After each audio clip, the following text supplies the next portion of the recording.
Here's your daily updates. Newsman Dennis Daly offers his take on the events of the day in another daily video blog.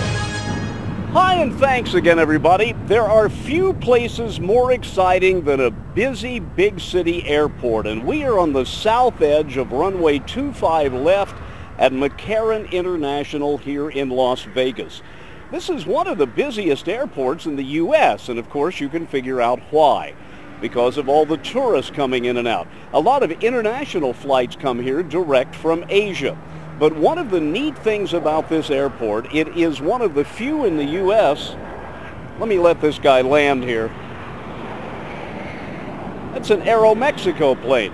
It's one of the few airports in the U.S. where you can tune to 101.1 on FM and actually hear the air traffic control. 1448, turn right on Alpha Hotel 125 right Alpha 5. And unless you've stood by the runways of a major airport, you have no idea just how busy the air traffic controllers are.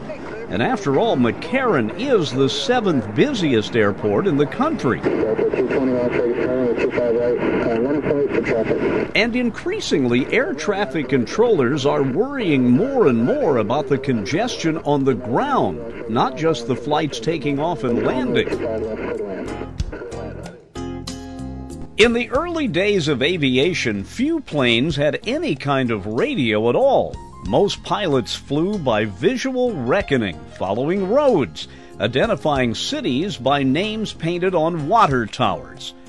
But largely through the efforts of radio genius Edwin Howard Armstrong, on-board radios became practical, both for communications with the ground and other planes, and also for locating radio beacons marking a kind of highway in the sky. If a pilot strayed to the left of the beacon path, he heard one kind of signal. If he stayed to the right, he heard another. If he flew on the beam, still another signal. Radio navigation made flying safer, but there were still accidents.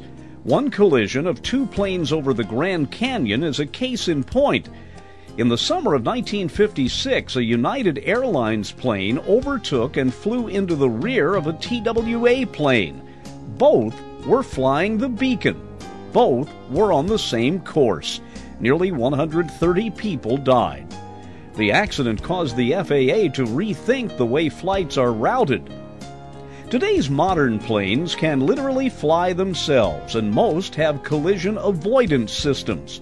So as I said, much of the concern is now finding ways to prevent accidents between planes on the ground. So the next time you visit a big city that has a big airport, see if they don't have some kind of observation area where you can pull off and watch the planes. And if you're lucky, you might be able to hear the air traffic control also. It's a genuine lesson in aviation, listening to the tower talk to the planes, telling them to hold over here for a minute before they take off, and then giving them clearance. And during the daytime, you can see the planes well, and you can identify who owns them, and that adds to the fun. By the way, there was a big plane that just came in that was all white, no markings. It was either a private jet or it was flying those people back from Area 51. From Las Vegas, McCarran International Airport, I'm Dennis Daly with your daily news update.